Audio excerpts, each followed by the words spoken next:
Let's have a quick recap. So far we have seen in Act 1, Scene 3, Casca meeting Cicero describes the marvels visible in the streets that night and suggests that these marvels foretell important events to come.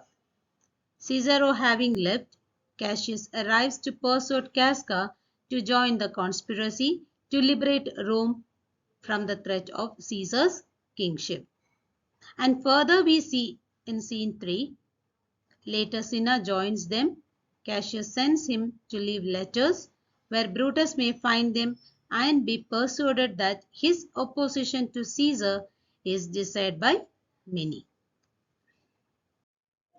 When Cassius describes Caesar as a man who is like the dreadful night which has been described by Casca, who roars like a lion, who thunders, who flashes, opens graves, a man who is not stronger than Cassius and Casca, but has grown greatly in power, and it predicts that some ill is about to fall upon the state. For that Casca answered, "Is it Caesar that you mean? Isn't it Cassius? You meant Caesar." For that Cassius answered, "For it be who it is. It doesn't matter who the person is." But what Cassius wanted to point is, for Romans now, they have thews and limbs like to their ancestors. They have muscles. Their physical growth is like that of their ancestors. But it is pity that our fathers' minds are dead. It is sad that their courageous minds of their fathers, it is dead. And right now, Romans are governed with their mother's spirit and manners, behavior. What is the proof that they are governed with their mother's spirit? The last line is the answer. Our yoke and sufferance show us humanish. That means the way they bear the oppression proves that they are like women. At this juncture, Casca gives an information, indeed, truly, that they are under this oppression, their submission, the slavery they bear. For that one proof, one information he gives, indeed, they say the senators tomorrow mean to establish Caesar as a king.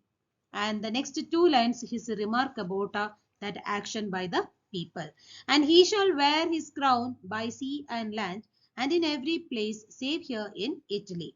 Here he tells that they say that the senators are going to proclaim Caesar as king. And his remark is that, and he will wear his crown everywhere on sea and on land except here in Italy. Let's see the explanation given here. Cassius' approach here his approach which is similar to the conversation with Brutus earlier, how he has manipulated the mind of Brutus. Here we see that Cassius doesn't name Caesar directly, but insinuates that Caesar is a threat to Rome. Then he told that categorizes the strength and resistance to tyranny as inherently masculine trait and passivity as womanish or feminine. Again, as how Cassius had a conversation with Brutus earlier, Cassius sounds out Casca's leanings before telling him about the plot, casting Caesar as a tyrant and resistance to Caesar as the moral duty of each and every one. Here we see that Cassius is a master of manipulation. When Casca informed Cassius that the senators intend to invest Caesar with the royal power of kingship, Cassius, how does he respond? The first two lines, "I know where I will wear this dagger then. Cassius from bondage will deliver Cassius." He tells that in that case, if Caesar is going to be the king the following day, I know where I will thrust this dagger into my body, and by doing that, Cassius will deliver Cassius from bondage, from slavery. And by doing this, killing himself, therein, God, you make the weak most strong, and you, tyrants, do defeat. These two lines, exact explanation is given here. So, what does he say? He will free himself from slavery, and in this way, by equipping us with the ability to commit suicide, you gods, you make the weak man very strong. And with that ability, you defeat the tyrannical rulers. So he continues telling that then, if this is the case, that means if they can commit suicide, those who are not able to undergo this bondage or slavery, if these people have taken the decision, then nor stony tower, nor walls of beaten brass, nor airless dungeon, nor strong links of iron, all these restrictions, nothing can be retentive, stop, restrain to the strength of spirit, the strong-willed person. So he tells that if this is the case, no tower built of stone, no wall made of a strong brass, no solitary cells, no strong iron chains can ever suppress the strength of human willpower. But life, being wary of these worldly bars, never lacks power to dismiss itself. He tells that, but people who love freedom, he tells that those people who are tired of these worldly restrictions does not lack the power to free itself. That means he has the power to kill himself and thus free from this bondage or slavery. And he concludes telling that if I know this, in this way, I can find a solution. Since I am not able to bear this slavery, I can free myself from this bondage by killing myself. If I know this, this is the solution.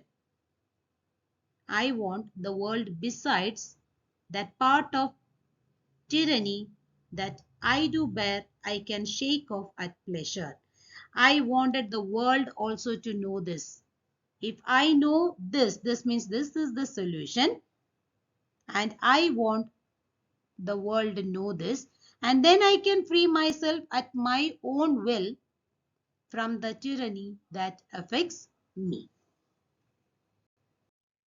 When Cassius says that he has a solution to free himself from this bondage by killing himself, Casca too agreed to that. So can I? And like us, every bondman in his own hand bears the power to cancel his captivity. Every slave has the power in his own hand to free himself from this slavery. Then Cassius says that if this is the case, if we know there is a solution to free ourselves from this bondage, then why should we consider Caesar as a tyrant? Poor man, he should be pitied. And he tells that I know he would not be a wolf, but he considers Romans are but sheep. Considers Romans are sheep. He were no lion, were not Romans hinds. And he continues to comparing Caesar to that of a lion.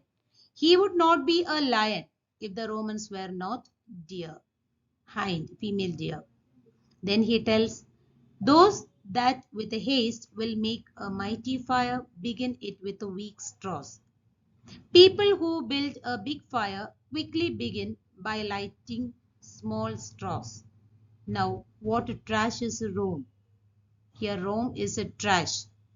What rubbish and what offal when it serves for the base matter to illuminate.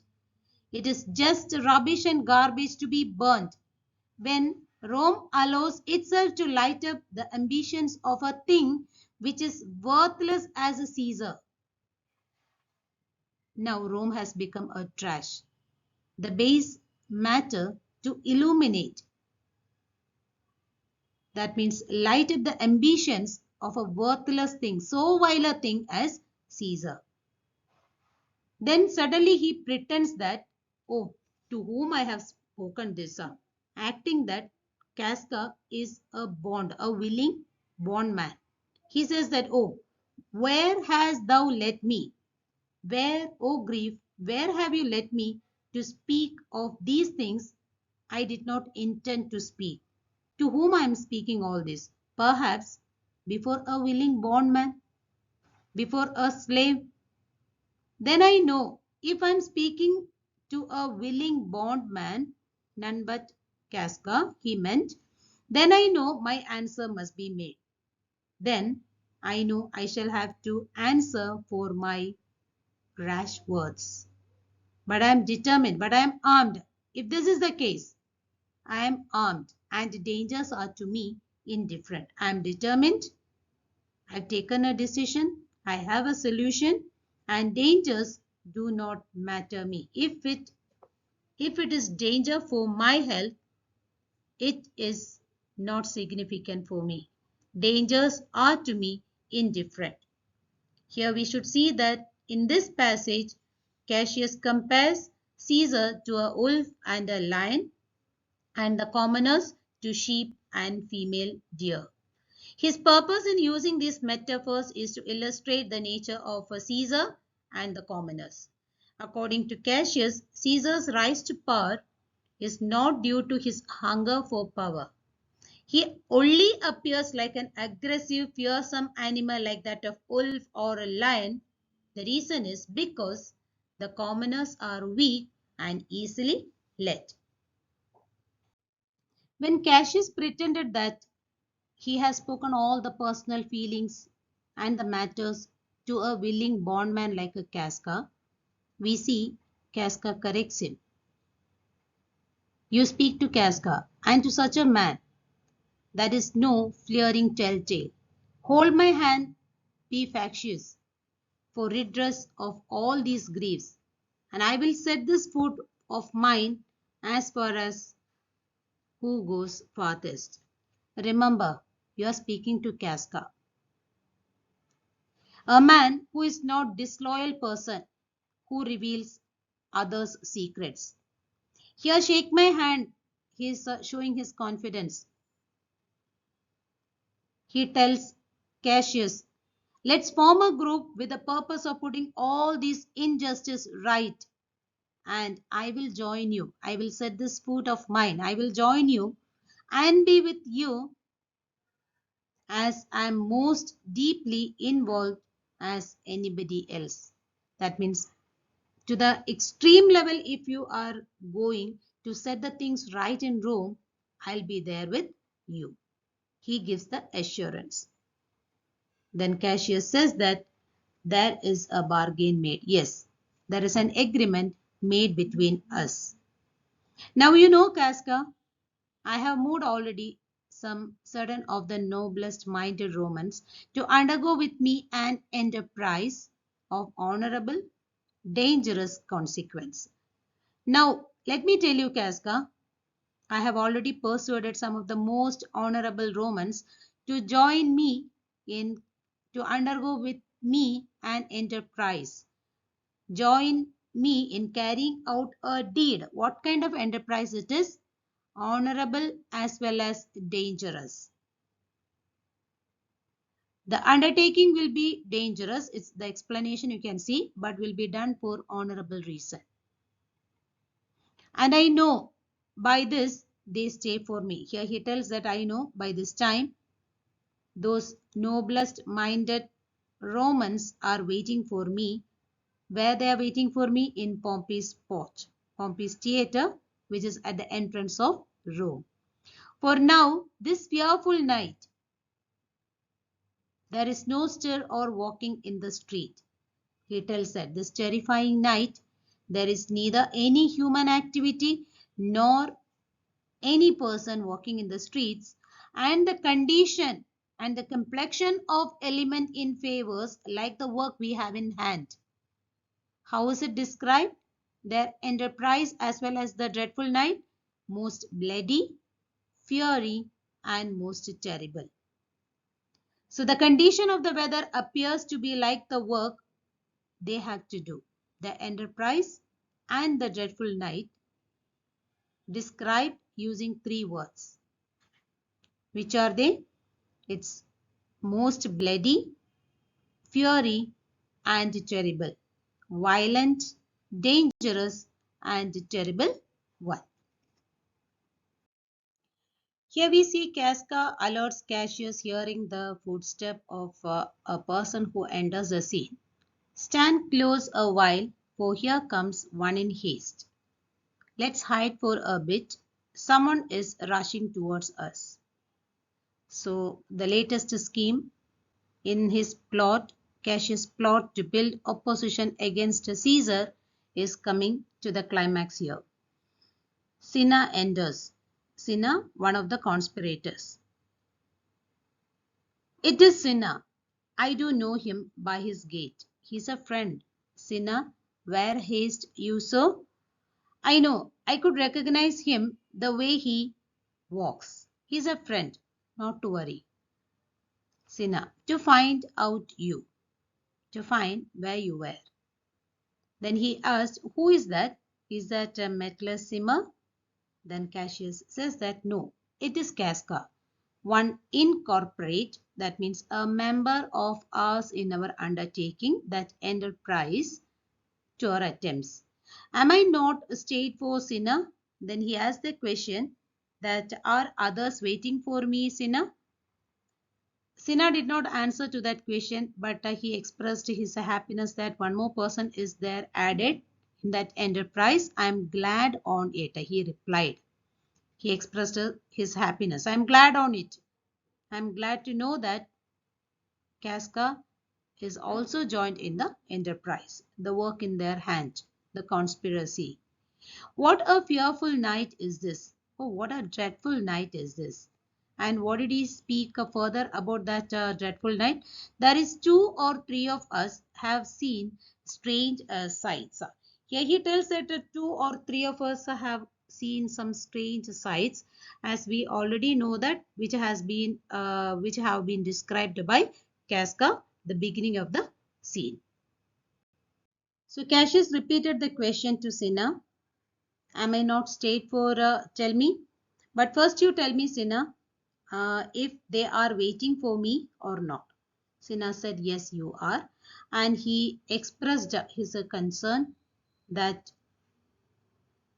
his opinion that Cassius, if you could but win the noble Brutus to a party, you could just persuade noble Brutus to our enterprise. So Cassius tells that be you content. Don't worry, good Cinna.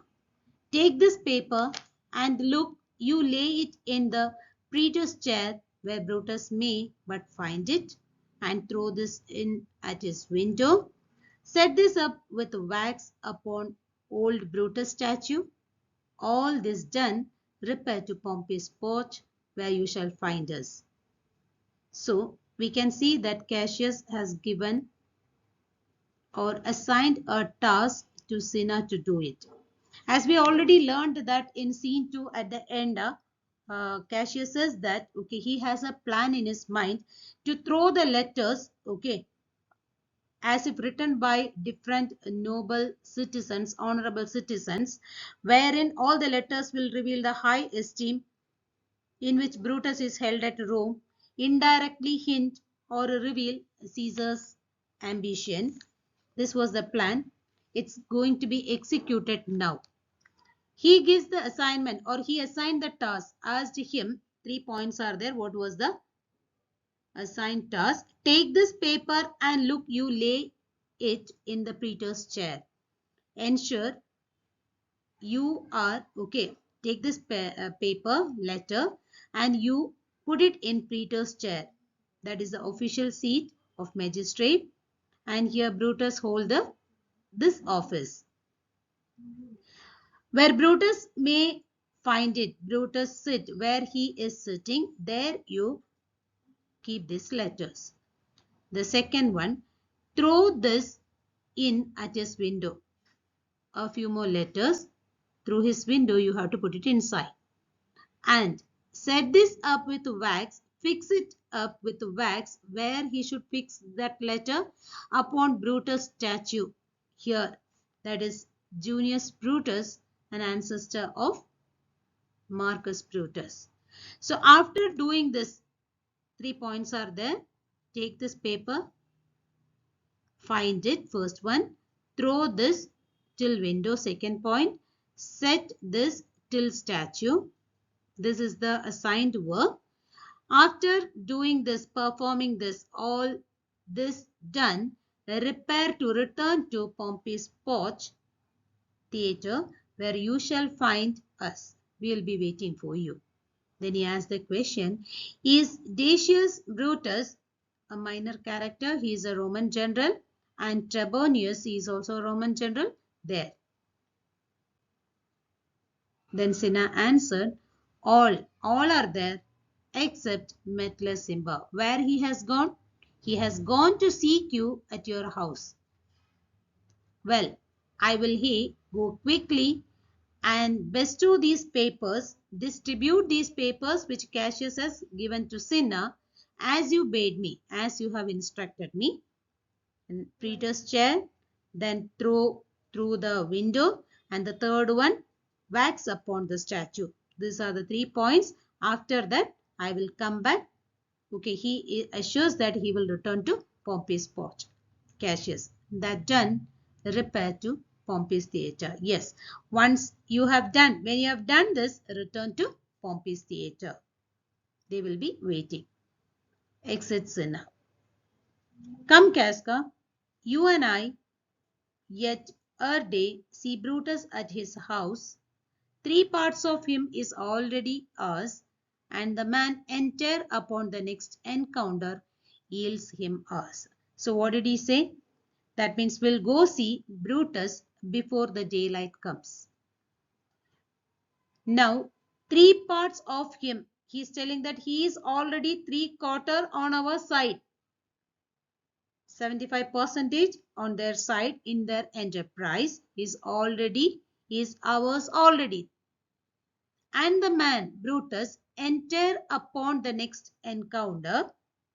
That means completely, okay, will be in their side in the next meeting. Upon the next encounter, yield him ours. Okay, that means meeting. He will be, we can bring him completely into our enterprise.